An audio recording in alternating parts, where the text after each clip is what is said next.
Hello students, welcome to study one. आज मैं आप लोगों को होम साइंस का चैप्टर नंबर 6 करवा रही हूँ। चैप्टर नंबर 6 करवा रही हूँ। इसका पार्ट 1 मैंने करवा दिया है और ये पार्ट 2 है। अगर आप लोगों ने पार्ट 1 नहीं देखा तो पार्ट 1 देख लें। तो पार्ट 2 हम स्टार्ट करते हैं। संचार माध्यम क्या है?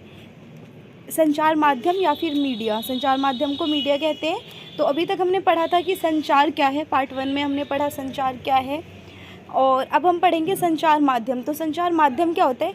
जो संचार है उसे जो किस माध्यम से लोगों तक पहुंचाया जाता है वो संचार माध्यम होता है। तो संचार माध्यम की डेफिनेशन देख लेते हैं हम। संचार माध्यम या फिर मीडिया वह साधन है जो विभिन्न प्रकार की धारणाओं, विचारों, भावनाओं, नए तथ्यों, जानकारियों, अनुभवों इत्यादि को प्रेषित और प्रसारित करता है। उसके बाद फिर प्रसारित करता है, मतलब उसको फैलाने का कार्य। तो प्रसारित करने के लिए संचार की विभिन्न विधियों का प्रयोग करता है। संचार माध्यम में क्या होता है कि जो भी संचार है, चाहे वो थिएटर में हमने मूवी देखी है या फिर कोई हम अखबार पढ़ रहे हैं या फिर कोई नेता जो है वो भाषण दे रहा है या फिर कक्षा में हमें क्या है टीचर पढ़ाते हैं। तो कोई भी चीज़ जो है, कोई भी जो संचार है, जैसे मैं आप लोगों को अभी पढ़ा रही हूँ तो ये भी एक संचार का माध्यम है।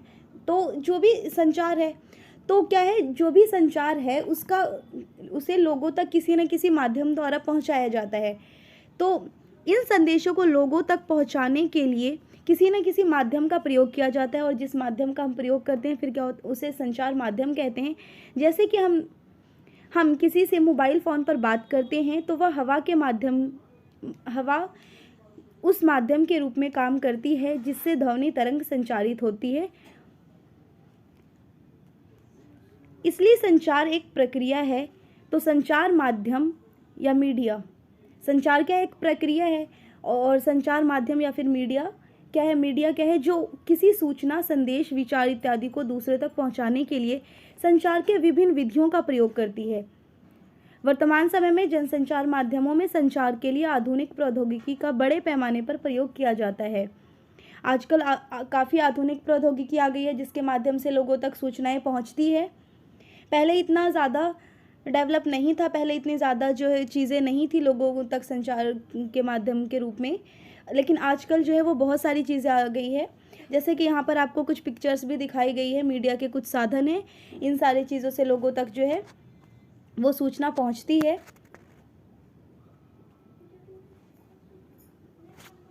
बहुत से लोगों का मानना है कि संचार माध्यम या मीडिया का अर्थ केवल रेडियो और टेलीविज़न तक ही सीमित नहीं है। तो जबकि वास्तविकता यह है कि किसी भी प्रकार के उपग्रह संचार, कंप्यूटर और बेतार प्रौद्योगिकी भी संचार माध्यमों की ही श्रेणी में आते हैं। चाहे वो किसी भी प्रकार का है, चाहे वो कंप्यूटर हो या फिर बेतार प्रौद्योगिकी में बताया, जैसे वो फ़ोन हो गया हमारा। तो ये सारी चीज़ें हैं, जो भी सारी चीज़ें हैं, सैटेलाइट जो है वो भी क्या है? माध्यम है। उपग्रह संचार जो, ये भी सारी चीज़ें संचार का माध्यम है, जो भी हमारी चीज़ों को, सूचनाओं को, विचारों को दूसरे तक पहुंचाने का कार्य करती है। तो संचार माध्यम का अब हम यहाँ आगे पढ़ेंगे। संचार माध्यमों का वर्गीकरण और कार्य। संचार माध्यमों का जो है वो वर्गीकरण किया गया है, दो पार्ट में डिवाइड किया गया है इसे। संचार माध्यमों को मुख्य रूप से दो वृहत श्रेणियों में वर्गीकृत किया गया है। दो श्रेणियों में इसलिए वर्गीकृत किया गया है क्योंकि जो पारंपरिक संचार है, जो हमारा पहले से चलता हुआ आ रहा है पारंपरिक संचार, और दूसरा जो है वो आधुनिक संचार, जो अब न्यू टेक्नोलॉजी आ गई है, वो सारी चीज़ें, तो वो आ जाता है हमारा आधुनिक संचार में। तो संचार के माध्यमों को दो पार्ट में जो है वर्गीकृत किया गया है। पारंपरिक संचार माध्यम का तात्पर्य उन माध्यमों से है जिनका प्रयोग पुरातन काल से चला आ रहा है। इन्हें संचार के देशी माध्यम भी कहा जाता है। तो ये पारंपरिक संचार है, क्योंकि जैसे अगर हम देखते हैं तो भारत जो है वो भौगोलिक दृष्टि से जो है बहुत ही बड़ा देश है और हमारा भारत एक ऐसा देश है जो काफ़ी विविधता से भरा हुआ है। इसमें हर धर्म, हर समुदाय के लोग होते हैं। तो हर जाति के लोग होते हैं, तो सब लोगों को हर तरह के लोग हैं, तो उनका जो, और जनसंख्या भी जो है, हमारे देश की जनसंख्या भी जो है वो काफ़ी ज़्यादा है, और हर तरह के लोग हैं, कुछ ग्रामीण क्षेत्रों में रहते हैं, कुछ शहरी क्षेत्रों में रहते हैं। तो संचार के माध्यम भी हर जगह जो है वो अलग अलग है। जैसे अगर हम ग्रामीण क्षेत्रों में देखें तो अभी भी वहाँ ज़्यादा विकास नहीं हुआ है, तो वहाँ क्या है, अभी जो अंतर्वैयक्तिक संचार है उसे जो है वो काफ़ी महत्वपूर्ण माना जाता है, क्योंकि ज़्यादातर लोग जो, उनके पास न्यू टेक्नोलॉजीज़ नहीं पहुंची है, तो वो अंतर्वैयक्तिक संचार मतलब फ़ेस टू फेस अगर लोगों से बात करना, वो चीज़ जो है वो ज़्यादा सही मानी जाती है, कि वो ज़्यादा जो ईजी भी होती है। तो हर जगह जो, तो पारंपरिक तरीके में क्या है कि अगर गाँव में देखें तो कई प्रकार के रंगमंच होते हैं, मतलब अगर हम हर स्टेट का देखें तो हर तरह के जो अलग अलग वहाँ के लोकगीत होते हैं, वहाँ के अलग अलग नाटक होते हैं, तो ये भी एक संचार का माध्यम है। तो हर जगह का अभी भी अगर हम देखते हैं तो पारंपरिक वहाँ की जो है कुछ फेमस लोकगीत या फिर नाटक, ये सारी चीज़ें होती है। जैसे कि यहाँ दिया हुआ है पारंपरिक संचार के माध्यमों के कुछ उदाहरण हैं। तो पारंपरिक से वही है जो हमारे ट्रेडिशनल पहले के ज़माने से चलता हुआ आ रहा है। नेक्स्ट है हमारा आधुनिक संचार माध्यम, जो मॉडर्न मीडिया है। तो मॉडर्न टेक्नोलॉजी में क्या है, जो आधुनिक संचार माध्यम का तात्पर्य उन माध्यमों से है जो प्रौद्योगिकी विकास के कारण अस्तित्व में आए हैं। इन्हें संचार के डिजिटल माध्यम भी कहा जाता है। तो संचार का डिजिटल माध्यम किसे कहा जाता है, जो आधुनिक संचार है, क्योंकि सारी चीज़ें जो है वो डिजिटल हो चुकी है। जो ट्रेडिशनल था हमारा, उसमें काफ़ी चेंजेस आ गए, और नई नई जो हमेशा नए नए आविष्कारों के कारण क्या वो होता है, कई नई नई चीज़ें आई हैं जो पहले के जो संचार के माध्यम से उससे बहुत ही फास्ट है, क्योंकि अब हम कुछ सेकंडों में ही पूरे दुनिया में खबरें पहुंचा सकते हैं। तो जो आधुनिक संचार के नए माध्यम है, उसका यहाँ भी आपको उदाहरण दिया हुआ। आधुनिक संचार माध्यमों के कुछ उदाहरण हैं, जैसे फेसबुक, ट्विटर, यूट्यूब, इंस्टा, काफ़ी चीज़ें हैं। और अब जो पहले ज़माने में जैसे लोग फ़ेस टू फेस बातें करते थे, वो लेटर्स के ज़रिए बातें करते थे, तो अब वो फ़ोन, टैबलेट, कंप्यूटर, ये सारी चीज़ें आ गई है। तो आधुनिक संचार माध्यम में यही था कि जो हमारी ट्रेडिशनल चीज़ें हैं उन्हें छोड़कर जो अब नए नए आविष्कार आ रहे हैं, वो सारे क्या हैं, आधुनिक संचार में आते हैं। संचार माध्यम का जो कार्य आता है, इसमें है पहला है सूचना प्रदान करना। संचार माध्यम जो है वो लोगों को सूचना प्राप्त करने के लिए एक अच्छा साधन है। जैसे अगर हम देख लें, रेडियो, टेलीविज़न, न्यूज़पेपर, इन सब चीज़ों से जो है हम काफ़ी आसानी से जो है सूचना प्राप्त कर सकते हैं। तो संचार माध्यम सूचना प्राप्त करने का एक ईजी वे है। सेकेंड आ जाता है आपका सहमत कराना या प्रेरणा देना। तो कई बार होता है कि कई लोग किसी चीज़ पर सहमत नहीं हो पाते, जल्दी से कोई भी चीज़ होती है उसे स्वीकार नहीं करते हैं, तो उसके लिए हम संचार माध्यम का भी एग्जाम्पल ले सकते हैं। और दूसरा है कि प्रेरणा देना, लोगों को जागरूक करने के लिए, लोगों को प्रेरित करने के लिए भी संचार माध्यम का यूज़ किया जाता है। थर्ड आ जाता है आपका इंटरटेनमेंट, मनोरंजन करना। तो आजकल तो अगर हम देखें तो संचार माध्यम जो है उससे लोगों का इंटरटेनमेंट करना जो है वो काफ़ी अच्छा हो गया, क्योंकि लोग जैसे रेडियो पे, टेलीविज़न पर, इन सब चीज़ों पर लोग अपना अगर फ्री टाइम होता है तो आराम से लोग अपना इंटरटेनमेंट करने के लिए संचार माध्यम का यूज़ करते हैं, और ये काफ़ी अच्छा साधन है। तो संचार माध्यम जो है वो लोगों को मनोरंजन करने का भी कार्य करता है। फोर्थ आ जाता है व्याख्या करना, किसी भी चीज़ की व्याख्या करना। अगर हम देखें, कोई मैप है, अगर उसे हम बुक से समझते हैं तो वो उतना इजी नहीं होता हमारे लिए। अगर हम उसे किसी संचार माध्यम द्वारा देखें, उसे अगर किसी मैप को आप बुक में देखते हैं और उसी मैप को अगर आप अच्छे से देख पाए, एक बड़े पैमाने पर देख पाए, तो वो सारी चीज़ें आपको अच्छे से समझ आएगी। अगर उसको एक मॉडल के रूप में देखें, ग्लोब अगर आप देखेंगे तो ज़्यादा अच्छे से समझ आएगा आपको। अगर आप कोई मैप देखते हैं तो उससे मैप से ज़्यादा अच्छे से आपको ग्लोब में समझ आएगा। तो किसी भी चीज़ को ढूंढने के में, आपको कोई भी जगह हो अगर, तो उसे ढूंढने में, उसकी व्याख्या करने के लिए। फिफ्थ पॉइंट है मूल्यों का संप्रेषण। विभिन्न प्रकार के संचार माध्यमों का प्रयोग समाज उपयोगी हितकारी मूल्यों के संप्रेषण के द्वारा एक स्वस्थ समाज के विकास को बढ़ावा देने के लिए बड़े पैमाने पर किया जाता है। जैसे कि नैतिक मूल्यों के विषय में शिक्षा देने के लिए कहानी के रूप में कठपुतली या कार्टून फिल्मों का प्रयोग करना। तो जो मूल्यों का संप्रेषण है, इसमें क्या किया जाता है, कि जो समाज उपयोगी कार्यों के लिए लोगों को नैतिक मूल्यों के विषय पर शिक्षा देना etc। तो ये सारी चीज़ें मूल्यों का संप्रेषण से रिलेटेड है। 6th पॉइंट आपका शिक्षण अथवा प्रशिक्षण। तो लोगों को एजुकेट करने के लिए, ट्रेनिंग देने के लिए, इन सब चीज़ों के लिए भी संचार माध्यमों का यूज़ किया जाता है। फॉर एग्जांपल अगर हम देखें तो कोविड के टाइम पर क्या था कि बच्चे जो है एजुकेशन कैसे, अब तो ज़्यादातर ऑनलाइन ही ले रहे हैं। कोविड के बाद से अब बच्चे ऑनलाइन ही एजुकेशन ज़्यादा लेना स्टार्ट कर दिया बच्चों ने। तो संचार माध्यमों द्वारा क्या हुआ, लोगों में एजुकेशन का भी काम करता है, ये लोगों को शिक्षा देता है। और प्रशिक्षण के लिए, ट्रेनिंग के लिए, जैसे अगर हम देखें तो कई सारी चीज़ें हैं जो संचार माध्यमों का प्रयोग विभिन्न प्रकार के कार्यों एवं पेशों से जुड़े कारीगरों, कई लोग जो ट्रेनिंग जो है ऑनलाइन ट्रेनिंग भी दी जाती है लोगों को, जैसे बच्चों को एजुकेशन दी जाती है ऑनलाइन, वैसे ही जो किसी भी बिजनेस के लिए जो ऑनलाइन ट्रेनिंग्स दी जाती है वो भी क्या है, वो अब ऑनलाइन होती है सारी चीज़ें। तो संचार माध्यम का जो है एजुकेशन और ट्रेनिंग में भी काफ़ी भूमिका है। नेक्स्ट आ जाता है समन्वय, कोऑर्डिनेशन। आधुनिक संचार प्रौद्योगिकी के आविष्कार ने दूरियां खत्म कर दी है। क्या दूरियां खत्म कर दी है? क्योंकि आज हम जो है वो लोगों से काफ़ी ईजिली कांटेक्ट कर लेते हैं, चाहे वो कहीं भी बैठे हो दुनिया के किसी भी कोने में, अगर हम चाहे तो काफ़ी ईजिली लोगों से कांटेक्ट हो जाता है। तो जो भौगोलिक रूप से जो क्या था कि लोग एक दूसरे से भौगोलिक रूप से जो दूर होते थे कि ये काफ़ी दूर है तो हम कांटेक्ट करने में काफ़ी परेशानी होगी, तो संचार के माध्यम ने जो है ये चीज़ें ख़त्म कर दी है, दूरियां ख़त्म कर दी है और अब इसे जो है काफ़ी आसान बना दिया है। 8th पॉइंट आ जाता है हमारा व्यवहारगत परिवर्तन। लोगों के बिहेवियर में भी चेंज आ गया है। कैसे? संचार के माध्यम से। तो अगर हम देखें तो आजकल सभी सरकारें तथा बहुत से संगठन अपने लक्षित समूहों तथा लोगों के लिए अनेक विकास संबंधी कार्यक्रम चलाती है।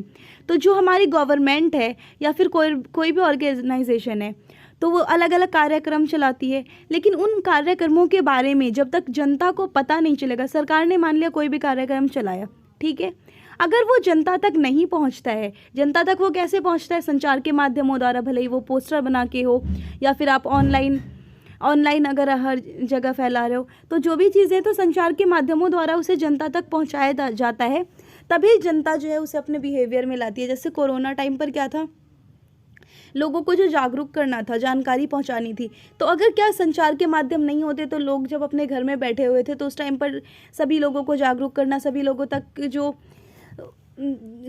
तक जो संदेश पहुंचाना था वो सारी चीज़ें पहुंच पाती, ये पॉसिबल नहीं था। तो वही चीज़ें हैं कि संचार के माध्यम से जो है लोगों के बिहेवियर में भी चेंज आया है, क्योंकि जब तक लोग, जो जनता है, जो भी लोग हैं, उन्हें अगर उन कार्यक्रमों के बारे में पता नहीं चलेगा तो उन सब चीज़ों को वो अपने व्यवहार में नहीं अपना सकती।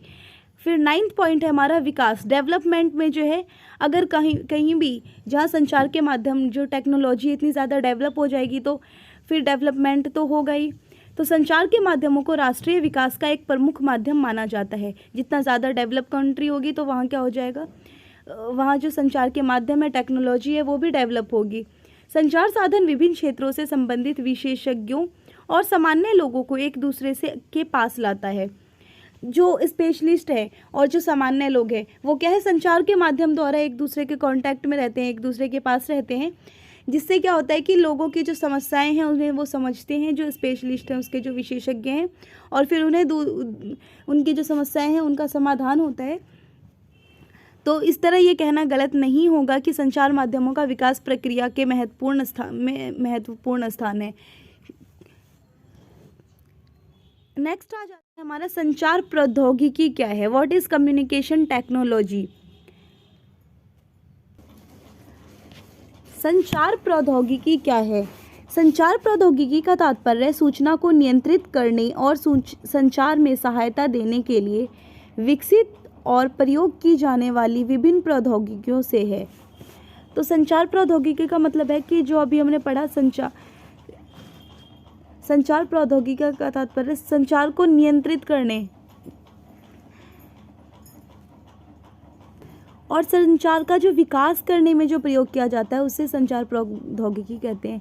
जैसे जो टेक्नोलॉजी है, अगर आप टेक्नोलॉजी से समझे तो संचार तो पहले से है ही, संचार है, जनसंचार के माध्यम है, लेकिन उसको जो विकास करने के लिए क्या है, नई नई टेक्नोलॉजी हमेशा आती रहती है। तो जो नई नई टेक्नोलॉजी आ रही है जिससे संचार जो न्यू टेक्नोलॉजीज़ आ रही है वही है संचार प्रौद्योगिकी, कम्युनिकेशन टेक्नोलॉजी। तो इसमें क्या है कि संचार प्रौद्योगिकी का वर्गीकरण किया गया है 2 टाइप में। तो जो नई नई जो टेक्नोलॉजीज़ अगर हम देखते हैं तो इसमें क्या है, ये 2 टाइप में इसका किया। फर्स्ट जो है वो है भूमि आधारित प्रौद्योगिकियाँ, ओके, और नेक्स्ट है हमारा बेतार प्रौद्योगिकियाँ। तो ये दोनों क्या है, तो अगर यहाँ देखें हम केबल कनेक्शन, आपने सुना होगा केबल जिससे तार से कनेक्टेड होता है। तो वो जैसे लैंडलाइन टेलीफोन है, वो क्या होता है, लैंडलाइन टेलीफोन जो है वो वायरलेस नहीं होता, उसमें वायर लगा हुआ होता है, तो तार से कनेक्ट किया होता है। वैसे ही अगर केबल टीवी हमारा लगा है तो वो क्या होता है, वो भी तार से कनेक्टेड होता है। तो ये सारा जो है इसे भूमि आधारित प्रौद्योगिकी कहते हैं, लैंड बेस्ड टेक्नोलॉजी। नेक्स्ट है हमारा बेतार प्रौद्योगिकी, वायरलेस टेक्नोलॉजीज़। तो वायरलेस टेक्नोलॉजीज़ से आप लोग समझ ही गए होंगे, जिसमें क्या है, वायर नहीं होता, वायरलेस होता है। फॉर एग्जांपल हमारा फ़ोन है, लैपटॉप है, इन सब चीज़ों में क्या होता है, आपका वायर नहीं लगा होता, डायरेक्ट आप इसे कहीं भी लेकर जा सकते हैं, आ सकते हैं, काफ़ी इजी होता है। तो इसमें यही है कि जो हमारा जो भूमि आधारित प्रौद्योगिकी है, इसमें क्या होता है, ये एक तो तार से जुड़ा हुआ होता है, दूसरा ये है कि ये सस्ता होता है। और जो नेक्स्ट है हमारा वायरलेस, ये थोड़ा सा महंगा होता है, बट ये काफ़ी इजी होता है हमारे लिए कि हम एक जगह से दूसरी जगह ले जा सकते हैं। तो ये था आपका वायरलेस और जो भूमि आधारित प्रौद्योगिकी है, तो 2 टाइप में ये बांटा हुआ है। रेडियो और टेलीविज़न ऐसी 2 महत्वपूर्ण सूचना प्रौद्योगिकी है। ये सूचना प्राप्त करने की 2 ऐसी टेक्नोलॉजी है जिन्होंने संचार माध्यमों के रूप में कार्य करते हुए पूरे विश्व का परिदृश्य ही बदल दिया। क्योंकि सबसे पहले जो सबसे फेमस था वो रेडियो और टेलीविज़न ही था, जो कि तो रेडियो और टेलीविज़न जो है वो काफ़ी फेमस था सबसे स्टार्टिंग में। अगर हम संचार में देखें जो हमारा आधुनिक युग में आया है, तो रेडियो और टेलीविज़न ही आया है। और रेडियो जो है वो काफ़ी फेमस, सबसे ज़्यादा फेमस इसीलिए हुआ क्योंकि रेडियो ऐसी चीज़ है, टीवी भी जो है वो सब लोग नहीं लगवा पाते थे, बट रेडियो जो है वो काफ़ी मतलब हर जगह वो ले जाने, क्योंकि टीवी एक जगह पर ही सिर्फ रखना होता है, लेकिन रेडियो को हम कहीं भी ले जा सकते हैं। अगर कोई पहाड़ी एरिया है तो वहाँ के लोग भी रेडियो का यूज़ कर सकते हैं, उसे काफ़ी आसानी से ले जा सकते हैं, पहला। और दूसरा ये है कि रेडियो जो है वो सस्ता भी मिलता था, तो इसीलिए जो रेडियो का प्रभाव जो है वो सबसे ज़्यादा पड़ा लोगों पर, चाहे वो किसी भी देश के हो, किसी भी स्थान, आय वर्ग के हो, या आय वर्ग, शिक्षा, आयु या लिंग से संबंधित हो। तो रेडियो जो है वो सबसे ज़्यादा पॉपुलर था स्टार्टिंग में, और रेडियो पूरे विश्व में श्रोताओं को प्रभावित करता है क्योंकि रेडियो में ओनली हम सुन सकते हैं। सीधा या रिकॉर्डिंग प्रसारण की क्षमता के कारण संचार का यह माध्यम समय और स्थान जैसे अवरोधों से अछूता रहा। रेडियो के कारण ही देश के सुदूर और दुर्गम क्षेत्रों में संचार प्राप्त करना संभव हो पाया, क्योंकि हर जगह जो है वो टीवी ले जाना इतना आसान नहीं था, लेकिन रेडियो जो है वो काफ़ी छोटा भी होता था और एक जगह से दूसरे जगह, वो वायरलेस होने के कारण हम उसे एक जगह से दूसरी जगह भी आसानी से ले जा सकते थे। तो ये हर जगह पर और हर गांव तक फैल गया था, गांव तक रेडियो द्वारा सूचना प्राप्त करना काफ़ी इजी था। नेक्स्ट है टीवी। तो टेलीविज़न जो है वो 1959 में भारत में जब टेलीविज़न की शुरुआत की गई थी, टेलीविज़न की शुरुआत 1959 में की गई थी, तो उस समय इसे शुरू करने का मुख्य उद्देश्य प्रारंभिक तौर पर शिक्षा प्रभाव को बढ़ाना और ग्रामीण विकास में वृद्धि करना था। विभिन्न प्रकार के टीवी कार्यक्रमों को बनाने के लिए उपयोग की जाने वाली तकनीक जैसे चित्र आवर्धन, ध्वनि, इन सब चीज़ों का जो यूज़ किया जाता था अधिक रोचक और प्रभावी बनने लगे, जिसके चलते यह माध्यम दर्शकों के बीच तेज़ी से प्रचलित हुआ। तो सबसे पहले तो रेडियो प्रचलित हुआ था, लेकिन टीवी भी प्रचलित इसलिए हुआ क्योंकि रेडियो में ओनली हम सुन सकते थे, लेकिन टीवी जो है वो श्रव्य और दृश्य दोनों माध्यम था, तो इससे लोगों का इंटरटेनमेंट भी अच्छा हो जाता था और इसीलिए लोगों को जो ये चीज़ ज़्यादा पसंद भी आई। आधुनिक संचार प्रौद्योगिकियाँ, मॉडर्न कम्युनिकेशन टेक्नोलॉजी। जो अब मॉडर्न टेक्नोलॉजी है वो सारी चीज़ें देखते हैं, तो मॉडर्न टेक्नोलॉजी में आ जाता है हमारा यहाँ